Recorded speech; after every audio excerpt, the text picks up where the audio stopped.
Cette vidéo est sponsorisée par Cambly, une plateforme pour améliorer votre anglais. Je vous en parle en fin de vidéo. Il y a une expérience que j'ai découverte il y a quelques années, et ça fait pas mal de temps que j'ai envie de vous en parler.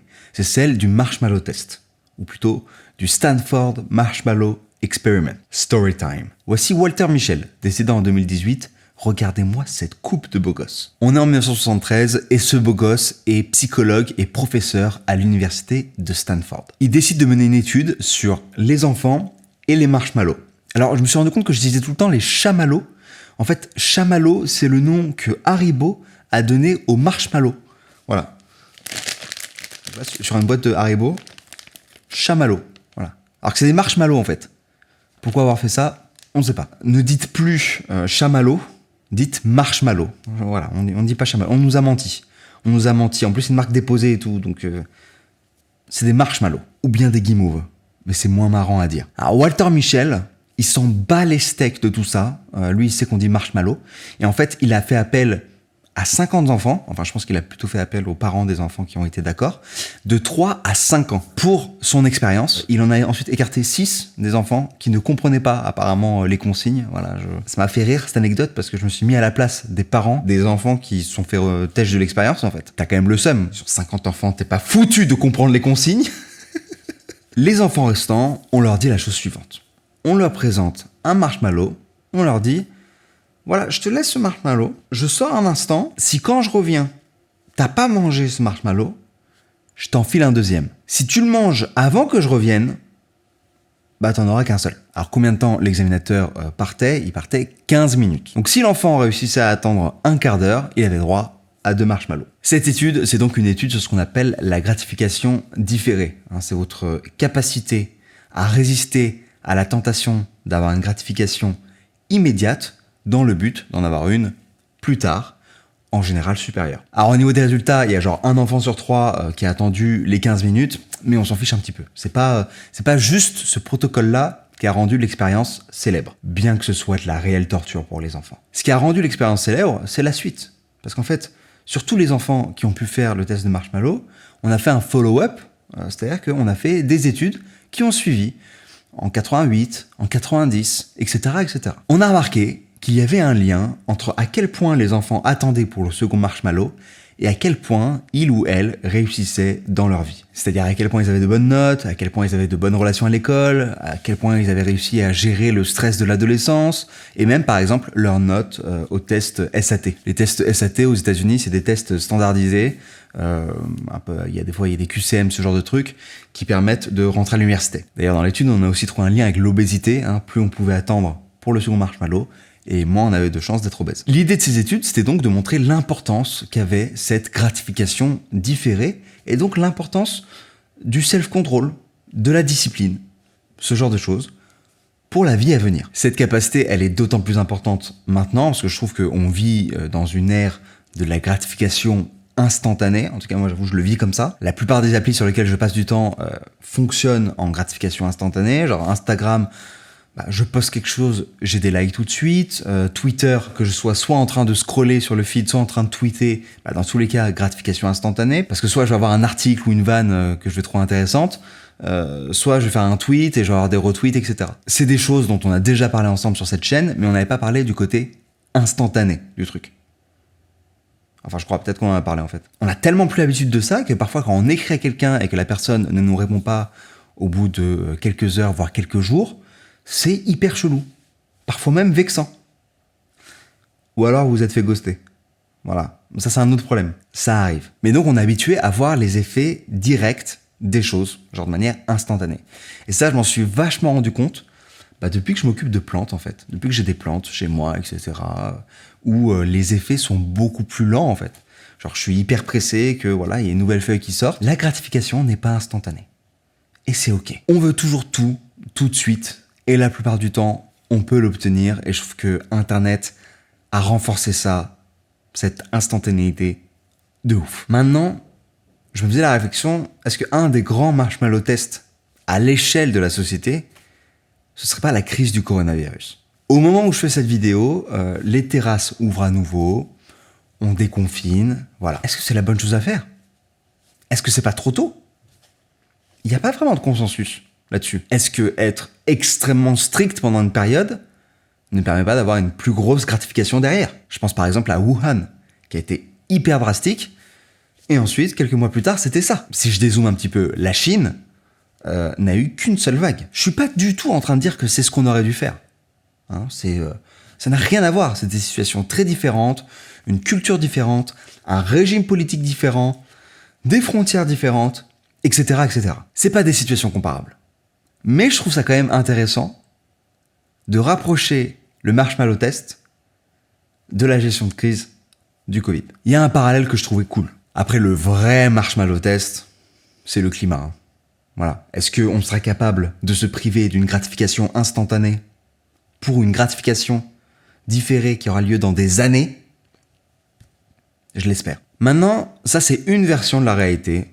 Hein, c'est la version du marshmallow test dont parlent tous les TED, TEDx, etc. sur le sujet. Mais il y en a une autre qui date d'il y a peu de temps. Il y a une autre étude à laquelle a participé Michel. Ça me fait rire de dire comme ça. Hey Michel, ouais, tu participes à l'étude? Nickel, cool. Non, c'est Michel M-I-S-H. C'est le chauve du début.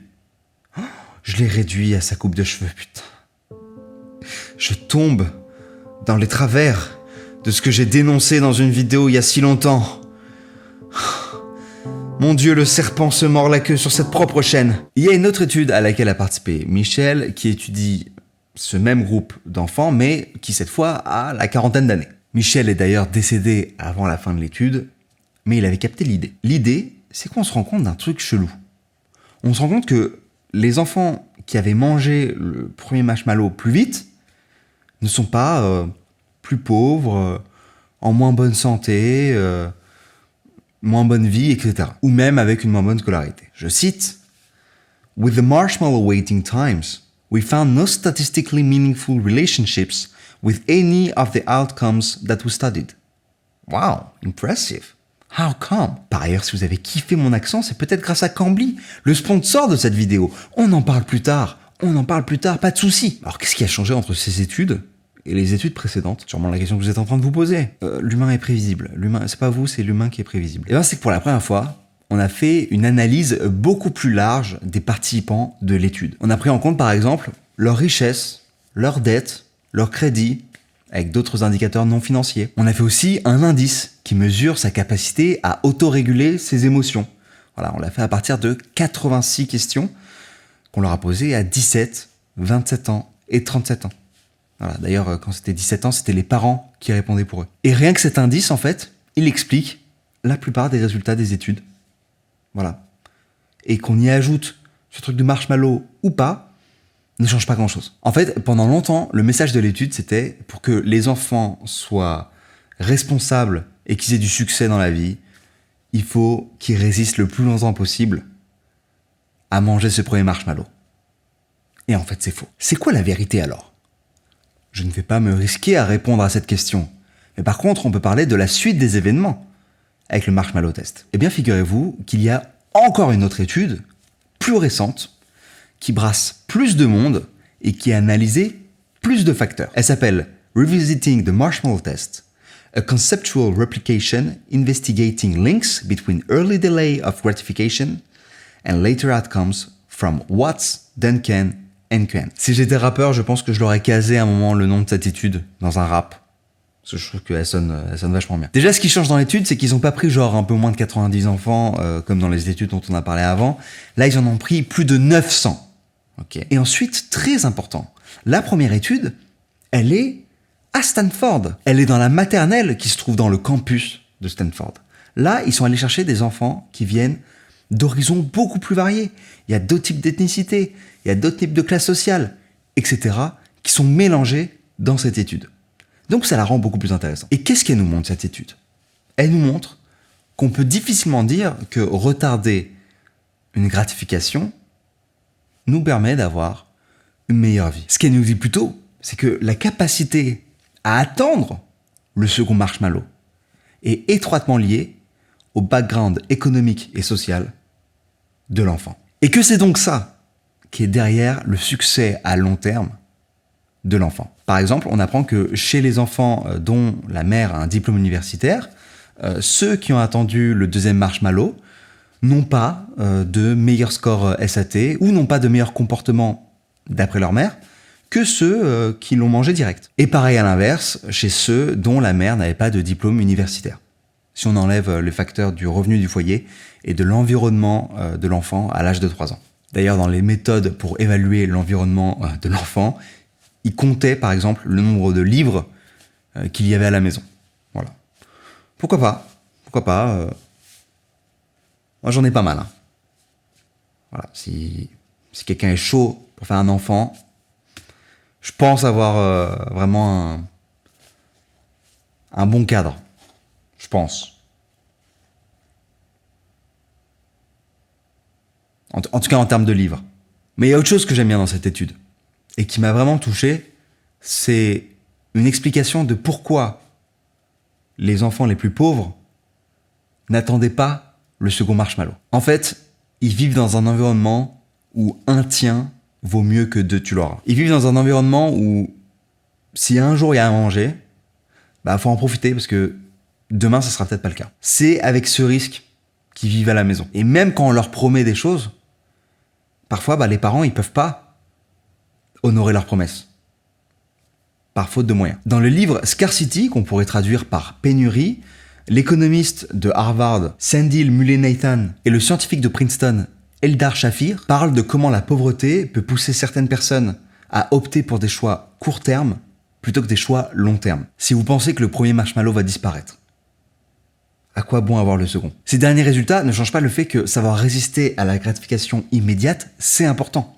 Ne serait-ce que pour la procrastination, par exemple, qui est un concept qui repose vachement dessus. Mais après, je pense qu'il faut aussi modérer ces résultats. Il va y avoir peut-être de futures études où là, le but, ça va être de comprendre à quel point ces contextes-là nous déterminent. Je sais pas si vous vous souvenez de ma vidéo sur la criminalité, il en ressortait qu'en gros, on avait ce patrimoine génétique-là et qui nous donnait des prédispositions. Mais qu'on pouvait dépasser ces prédispositions-là. Je pense qu'on est dans une relation similaire là. J'espère que cette vidéo vous a plu. Moi, je trouvais ça intéressant de vous en parler maintenant. Parce que je trouvais que le parallèle avec ce qu'on est en train de vivre en ce moment, et même la crise du coronavirus en général, est hyper intéressant. Pour moi, c'est un marshmallow test à l'échelle des pays, flagrant quoi. Et c'est hyper intéressant de voir comment chaque pays a réagi différemment au test. Et encore une fois, chaque pays a des situations extrêmement différentes. Un petit peu comme finalement ce qui se dit dans cette vidéo, c'est que chaque enfant avait son contexte économico-social à la maison, etc. Là, de la même manière, chaque pays, en fait, a son contexte et fait en fonction de son contexte sa situation, sa culture. C'est beaucoup plus complexe que ça. Et j'ai trouvé ça aussi cool d'aller plus loin que la plupart des ressources qu'on peut trouver sur le sujet, sur le marshmallow test, qui en fait ne prennent pas en fait les dernières études en compte, les toutes dernières études, mais parce qu'elles ont que 3 ans, genre. Donc ça, je trouvais ça intéressant à faire. La plupart de ce contenu-là, de toute façon, il est en anglais. Et c'est peut-être pour ça que j'ai envie de vous parler du sponsor du jour. Cambly, c'est une plateforme qui vous permet de rentrer en relation directement avec des tuteurs anglophones. Donc l'idée, c'est d'améliorer votre anglais, notamment conversationnel, avec des tuteurs qui ont tous le point commun d'être vraiment bilingues. Genre, si moi je voulais être tuteur, je pourrais pas être tuteur. Vous connaissez l'importance de parler anglais, moi ne serait-ce que pour faire cette vidéo, et la plupart des vidéos d'ailleurs que je fais sur cette chaîne, quasiment tout le contenu que je consomme, pour la faire, est en anglais. Vous avez plein de fonctionnalités hyper cool. Par exemple, vous pouvez prendre un tuteur en fonction de son accent. Par exemple, si vous voulez préparer un voyage en Irlande, l'accent irlandais, ça peut être intéressant de s'accrocher. Donc, pourquoi pas? Pareil, l'accent australien, l'accent anglais, etc. Et vous pouvje aussi répéter si vous avez des oraux ou des présentations orales en anglais. Cambly peut servir aussi à ça. Vous avez aussi des thématiques conversationnelles. Vous pouvez parler, je sais pas, par exemple, d'environnement, de parentalité, de séries. Voilà. Il y a plein de thématiques au choix de conversation si vous voulez vous améliorer sur un sujet de conversation. Si vous n'avez toujours pas essayé Cambly, vous pouvez l'essayer gratuitement avec le code promo qui s'affiche ici. Et vous avez aussi une réduction de 40% sur les abonnements de 12 mois si vous voulez faire un truc vraiment longue durée, l'intégrer dans votre routine, etc. Ce que je conseille toujours de faire quand on apprend une nouvelle langue. Ou en tout cas quand on s'entraîne et qu'on veut s'améliorer sur une langue spécifique. En tout cas, merci à eux de soutenir la chaîne cette année. C'est pas la première vidéo qu'ils sponsorisent. Et ça fait plaisir d'avoir des sponsors qui accompagnent sur la durée. C'est toujours plus pratique. Et donc merci Cambly de soutenir la chaîne. Et voilà, vraiment, je vous invite à aller voir ce qu'ils font, à aller vous inscrire sur le site, à faire une séance de test, etc. Parce que parfois, l'anglais se rouille vite. Et si vous repartez en voyage, vous serez toujours plus à l'aise en ayant pratiqué un petit peu. Encore merci d'avoir regardé cette vidéo. N'oubliez pas, on se retrouve tous les mardis à 22h sur Twitch. Hier soir, on était sur Twitch, on était avec Charles Villa. Et oh là là, on a passé les 50 000 followers sur Twitch, donc c'est fou. Et hier soir, en live, on a atteint un pic à 3700 personnes. Incroyable. C'est incroyable. Donc c'est la folie, Twitch, je m'éclate. Et il y a aussi le mercredi soir. Je vais peut-être décaler un petit peu l'horaire parce que pour profiter un petit peu... moi aussi, j'ai le droit de sortir une terrasse, tout ça. Pourquoi pas, là. Je sais pas pourquoi je prie comme ça, voilà. Love, peace. Pour la deuxième horaire du mercredi, je vous tiens au jus. Je vous tiens au jus sur les réseaux. Suivez-moi sur les réseaux. Suivez-moi sur Instagram, sur Twitter, etc. Je vous en parle. Love, peace. Ciao, ciao.